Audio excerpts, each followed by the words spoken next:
BJP ಒಂದಿಷ್ಟು changes ಅನ್ನು ಮಾಡಬೇಕು ಅನ್ನುವಂತಹ ನಿಟ್ಟಿನಲ್ಲಿ ಈ ಬಾರಿಯ ಲೋಕಸಭಾ ಚುನಾವಣೆಗೆ ಹೊಸಬರಿಗೆ ಚಾನ್ಸ್ ಕೊಟ್ಟಿರುವಂಥದ್ದು. ಅದರಲ್ಲಿ ಚಾಮರಾಜನಗರ ಕೂಡ ಒಂದು.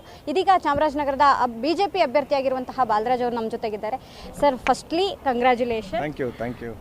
ಒಂದು ರೀತಿಯಾದಂತಹ ಆ ಕ್ಷೇತ್ರ ಒಂದಿಷ್ಟು ವಿರೋಧಗಳಿತ್ತು, ಒಂದಿಷ್ಟು ಅಳಬ್ರಿಗೆ ಟಿಕೆಟ್ ಸಿಗುತ್ತೆ ಅನ್ನುವಂಥದ್ದಿತ್ತು. ನೀವೀಗ ಅಲ್ಲಿಗೆ ಹೊಸಬ್ರು, ನೀವು MLA ಆಗಿದ್ರು ಕೂಡ MP ಟಿಕೆಟ್ ಅನ್ನುವಂತಹದ್ದು ನಿಮಗೆ ಹೊಸ್ತು. ಸೊ ಏನು ಹೇಳ್ತೀರಾ ಮೊದಲನೇ ರಿಯಾಕ್ಷನ್? ಇಲ್ಲ, ಕೆಲವಷ್ಟು ಹಿರಿಯರಿಂದ ಮತ್ತು ಪಕ್ಷದ ಒಳಗಡೆ ಸ್ಥಳೀಯರಿಗೆ ಕೊಡಬೇಕು ಅನ್ನೋದಿತ್ತು.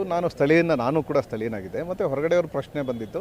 ಅದರ ಎಲ್ಲ ಸಾಧಕ ಬಾಧಕಗಳನ್ನ ನೋಡಿ ನಮ್ಮ ನಾಯಕರುಗಳು ತೀರ್ಮಾನ ಕೊಟ್ಟಿದ್ದಾರೆ. ಕೇಂದ್ರದ ಹಿರಿಯ ನಾಯಕರುಗಳು ಮತ್ತು ನಮ್ಮ ರಾಜ್ಯದ ನಾಯಕರುಗಳು ಎಲ್ಲ ಒಂದು ಚರ್ಚೆ ನಡೆದು ಒಂದು ತೀರ್ಮಾನ ಕೊಟ್ಟಿದ್ದಾರೆ. ಆ ತೀರ್ಮಾನದಲ್ಲಿ ನನ್ನ ಹೆಸರನ್ನ ಆರಿಸಿದ್ದಾರೆ. ಭಾಳ ಸಂತೋಷದಿಂದ ನಾನು ಈ ಚುನಾವಣೆ ಸ್ಪರ್ಧೆ ಮಾಡ್ತಿದ್ದೀನಿ. ಮತ್ತು ನನಗೆ ಪಕ್ಷ ಸಂಘಟನೆ ಬಗ್ಗೆ ಒಂದು 30 ವರ್ಷಗಳ ರಾಜಕೀಯ ಅನುಭವ ಇದೆ. ಹಾಗಾಗಿ ಏನು ಕೊರತೆ ಕಾಣ್ತಾ ಇಲ್ಲ. ಸರ್, ಒಂದಿಷ್ಟು ಜನರನ್ನು ಸರಿದೂಗಿಸಿಕೊಂಡು ಹೋಗುವಂತಹ ಪರಿಸ್ಥಿತಿ ಈಗ ನಿಮ್ಮ ಮುಂದಿರುವಂತಹ ಚಾಲೆಂಜ್. ಯಾಕಂದರೆ ಈಗ ಇದ್ದಂತಹ ಹಾಲಿ MP ಅವರೆಲ್ಲ ಇತ್ತು, ಒಂದಿಷ್ಟು ನಮ್ಮವರಿಗೆ ಕೊಡಬೇಕು ಅಥವಾ ಫ್ಯಾಮಿಲಿ ಕೊಡಬೇಕು ಅನ್ನುವಂತಹದ್ದಿತ್ತು. ಸೊ ಹಾಗಾಗಿ ಸರಿದೂಗಿಸಿಕೊಂಡು ಹೋಗುವಂತಹ ವಿಚಾರವಾಗಿ ಬಂದರೆ ನೀವೀಗ ಈಗ BSY ಮನೆಗೆ ಬಂದಿದ್ದೀರಾ. ಮುಂಬರುವಂತಹ ದಿನಗಳಲ್ಲಿ ಹೇಗಿರುತ್ತೆ ಈ ಒಂದು ಪರಿಸ್ಥಿತಿ ಅಂತ? ಈಗ ಅವರು ಹಿರಿಯ ರಾಜಕಾರಣಿ, ನನಗೂ ಭಾಳಷ್ಟು ವರ್ಷಗಳಿಂದ ಅವರು ಚೆನ್ನಾಗಿ ಚಿರಪರಿಚಿತರು. ಅವರು ರಾಜಕೀಯ ಪ್ರಾರಂಭಿಕ ಹಂತದಿಂದ ನಾನು ನೋಡಿರ್ತಕ್ಕಂಥ ನನ್ನ ರಾಜಕೀಯ ಜೀವನದಲ್ಲಿ 30 ವರ್ಷದಿಂದ ನೋಡಿದ್ರು. ಅವರು 50 ವರ್ಷಗಳ ಸುದೀರ್ಘ ರಾಜಕಾರಣ ಮಾಡಿದ್ದಾರೆ. ನಾನು 30 ವರ್ಷದಿಂದ ಅವ್ರನ್ನ ನೋಡಿದ್ದೀನಿ. ಮತ್ತು ಅವ್ರ ಜೊತೆ ಒಡನಾಟ ಇದೆ. ಮತ್ತು ಎಲ್ಲಕ್ಕಿಂತ ಹೆಚ್ಚಾಗಿ ಅವರು ಎಲ್ಲ ಯುವಕರನ್ನ ಬೆಳೆಸಬೇಕು ಅನ್ನೋಂಥ ಒಂದು ವಿಶೇಷವಾದಂಥ ಕಾಳಜಿ ಇದೆ ಅವರಿಗೆ. ಒಂದು ಅವಕಾಶವನ್ನು ನಮಗೂ ಸಾಕಷ್ಟು ಸಂಖ್ಯೆಯಲ್ಲಿ ಸಂದರ್ಭಗಳಲ್ಲಿ ಸಹಾಯ ಮಾಡಿದ್ದಾರೆ. ಈಗಲೂ ಅವ್ರ ಆಶೀರ್ವಾದದಿಂದ ಚುನಾವಣೆಯನ್ನು ಎದುರಿಸ್ತೀನಿ. ಮತ್ತು ಅದು ಅವರು ಸಹಕಾರ ಕೊಡ್ತಾರೆ. ಅದರಲ್ಲಿ ಯಾವುದೇ ಥರದ ಅಪನಂಬಿಕೆ ಏನಿಲ್ಲ. ಚುನಾವಣೆ ಅಂದಾಗ ಕಾಂಪಿಟೇಷನ್ಗಳು ಕಾಮನ್. ಸೊ ಈಗ ಚಾಮರಾಜನಗರಕ್ಕೆ ಮಹದೇವಪ್ಪ ಅಥವಾ ಅವರ ಪುತ್ರ ಬರ್ತಾರೆ ಅನ್ನುವಂಥ ಒಂದು ಚರ್ಚೆ ಇದೆ. ಈಗ ಅನೌನ್ಸ್ ಆಗಿಲ್ಲ. ಸೊ ಬಂದರೆ ಒಂದಿಷ್ಟು ಕಾಂಪಿಟೇಷನ್ ಜಾಸ್ತಿ ಆಗುತ್ತೆ ಅನ್ನುವಂತಹ ಚರ್ಚೆ ಕೂಡ ಕ್ಷೇತ್ರದಲ್ಲಿದೆ. ಸೊ ನೀವು ಹೇಗೆ ತಯಾರಿ ಮಾಡ್ಕೊಂಡಿದ್ದೀರಾ? ಅದು ಹೇಗಿರುತ್ತೆ? ನಾವು ಪಕ್ಕದಲ್ಲಿ ಯಾರಿದ್ದಾರೆ ಅಂತಿಲ್ಲ. ನಾನು ಇಳಿದಿದ್ದೀನಿ. ನನ್ನ ನೋಟ ಮುಂದಕ್ಕೆ ಅಷ್ಟೇ. ನಮ್ಮ ಓಟ ಹಾಗೆ ಇರುತ್ತೆ. ಯಾವುದೇ ಕಾರಣಕ್ಕೂ ಹಿಂದೆ ಯಾರಿದ್ದಾರೆ, ಪಕ್ಕದಲ್ಲಿ ಯಾರಿದ್ದಾರೆ ನೋಡೋ ಪ್ರಶ್ನೆ ಇಲ್ಲ. ಚುನಾವಣೆ ನಮ್ಮದು. ಮೋದಿಜಿಯವರು ಕೇಂದ್ರದಲ್ಲಿ 3ನೇ ಬಾರಿಗೆ ಪ್ರಧಾನಿ ಆಗಬೇಕು.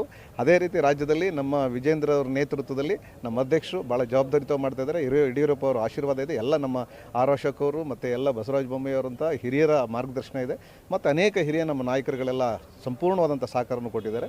ಇದು ಓಡ್ತೀವಿ, ಏನೂ ಇಲ್ಲ. ಕೊನೆ ಪ್ರಶ್ನೆ ಸರ್, ಹೊಸಬರಿಗೆ ಅವಕಾಶ ಕೊಟ್ಟರೆ ಏನಾಗುತ್ತೆ ಅನ್ನುವಂತಹದ್ದು ಪಕ್ಷದಲ್ಲಿ ಆಗ್ತಾ ಇರುವಂಥ ಚರ್ಚೆ. ವಿಧಾನಸಭಾ ಚುನಾವಣೆಯಲ್ಲೂ ಕೂಡ ಒಂದಿಷ್ಟು ಹೊಸಬರಿಗೆ ಕೊಟ್ಟಿದ್ರಿಂದನೇ ಕಡಿಮೆ ಸ್ಥಾನ ಬಂತು ಅನ್ನುವಂಥದ್ದು. ಈಗ ಲೋಕಸಭೆಗೂ ಇಂತಹದ್ದೊಂದು ಪ್ರಯೋಗ ಮುಂದುವರೆದಿದೆ. ಸೊ ಇದು ಮುಂದೆ ಅನುಕೂಲ ಆಗುತ್ತೆ ಅಂದರು. ಈ ಚುನಾವಣೆಗೆ ಬಿಜೆಪಿಗೆ ಇದು ಹೊಡ್ತಾ ಬಿದ್ದು ಕಾಂಗ್ರೆಸ್ಗೆ ಅನುಕೂಲ ಆಗುತ್ತೆ ಅನ್ನುವಂತಹ ಚರ್ಚೆ ಕೂಡ ಆರಂಭ ಆಗಿದೆ. ನಾನು ಪಕ್ಷಕ್ಕೆ ಹೊಸಬಲ್ಲ. 99ರ ಅಸೆಂಬ್ಲಿ ಚುನಾವಣೆಯಲ್ಲಿ BJP ಪಕ್ಷದಿಂದ BJP ಟಿಕೆಟಲ್ಲಿ ಸ್ಪರ್ಧೆ ಮಾಡಿದ್ದೆ. ಮತ್ತು 2004ರಲ್ಲಿ ಕೂಡ ಸ್ಪರ್ಧೆ ಮಾಡಿದ್ದೆ. ನಾನು ಮೊದಲನೇ ಲಿಸ್ಟಲ್ಲೇ ಘೋಷಣೆ ಆಗಿತ್ತು. ಆದರೆ ರಾಜಕೀಯ ಬೆಳವಣಿಗೆಯಿಂದ ಹೊಂದಾಣಿಕೆ ಆದ್ರಿಂದ JDUಗೆ ಬಿಡುವಂಥ ಸನ್ನಿವೇಶ ಕೊನೆ 15 ದಿವಸದಲ್ಲಿ ಆಯಿತು.